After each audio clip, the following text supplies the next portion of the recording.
About 8:15 p.m. Eastern Standard Time, the CRJ left 37,000 feet pressure altitude for an initial descent.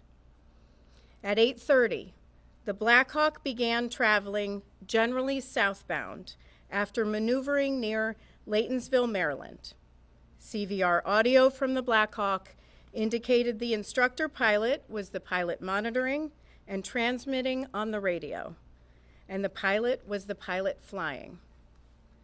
At 8:33:41, the Black Hawk crew requested helicopter route 1 to 4 to Davison Army Airfield, which the tower controller approved.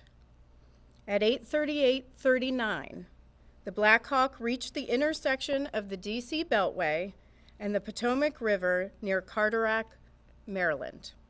After briefly turning westbound, the Black Hawk turned back to the east and began descending as it picked up helicopter route 1 over the Potomac River southeast toward downtown Washington, D.C.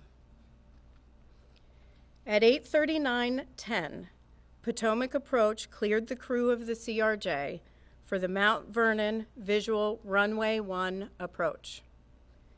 At 8:40:46, the CRJ rolled out of a left turn established on the ILS localizer for runway 1 at approximately 4,000 feet pressure altitude, 170 knots, with landing gear up and flaps extended to 20 degrees. At 8:43:06, the CRJ crew made initial contact with DCA Tower. The tower controller then asked if the crew could switch to runway 33. The CRJ crew agreed to switch to runway 33.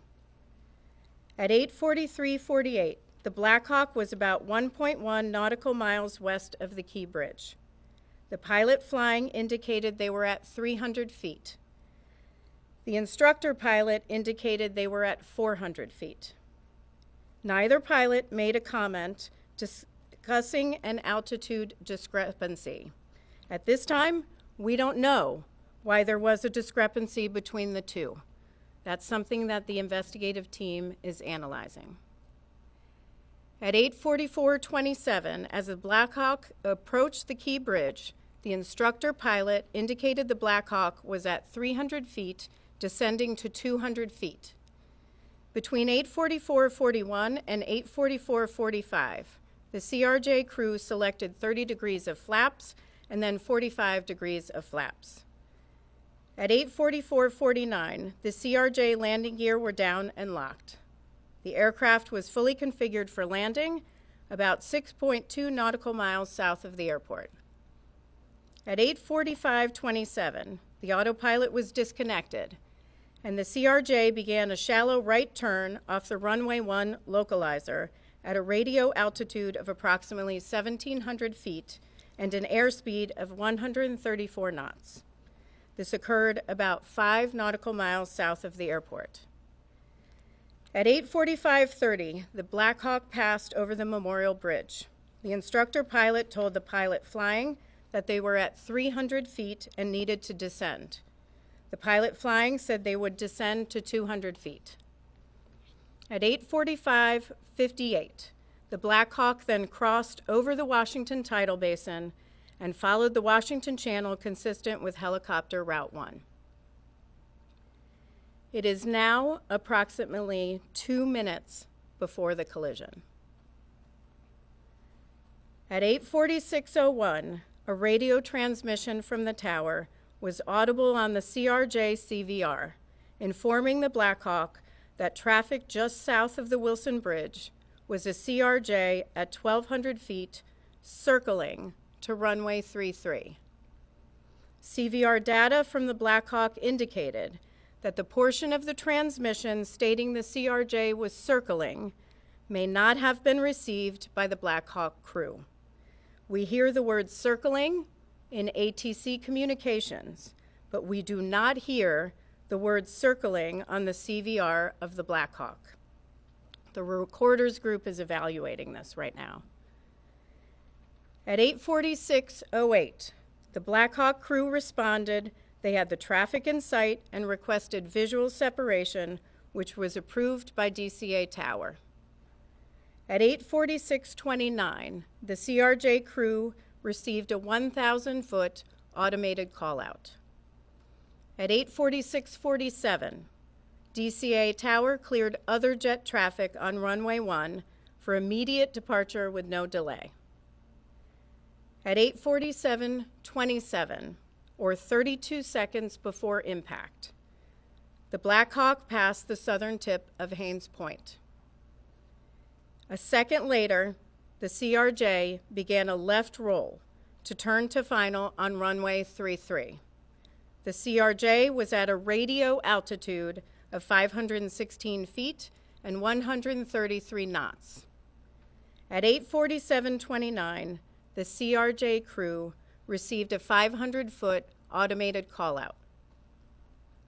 At 8:47:39, or 20 seconds before impact, a radio transmission from the tower was audible on both CVRs, asking the Black Hawk crew if the CRJ was in sight. Audible in the ATC radio transmission was a conflict alert in the background. At 8:47:40, the CRJ crew received an automated traffic advisory on the TCAS system stating traffic, traffic. TCAS is the Traffic Alert and Collision Avoidance System on the CRJ. At 8:47:42, or 17 seconds before impact, a radio transmission from the tower was audible on both CVRs, directing the Black Hawk to pass behind the CRJ. CVR data from the Black Hawk indicated that the portion of the transmission that stated "pass behind the" may not have been received by the Black Hawk crew. Transmission was stepped on by a 0.8-second mic key from the Black Hawk. The Black Hawk was keying the mic to communicate with ATC. In response, at 8:47:44, the Black Hawk crew indicated that traffic was in sight and requested visual separation, which was approved by DCA Tower. The instructor pilot then told the pilot flying they believed ATC was asking for the helicopter to move left toward the east bank of the Potomac.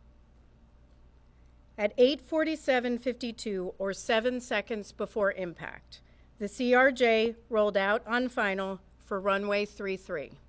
The CRJ was at a radio altitude of 344 feet, 143 knots. At 8:47:58, or 1 second before impact, the CRJ began to increase its pitch, reaching about 9 degrees nose up at the time of collision.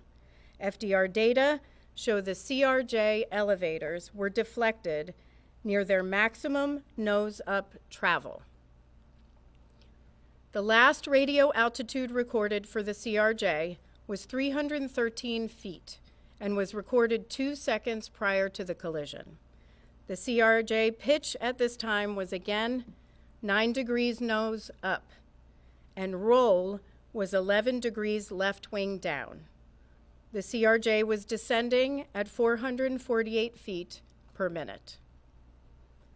The radio altitude of the Black Hawk at the time of the collision was 278 feet and had been steady for the previous 5 seconds.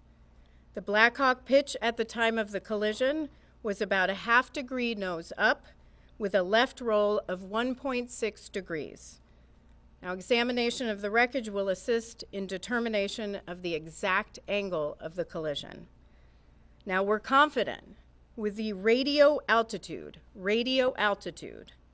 of the Black Hawk at the time of the collision that was 278 feet.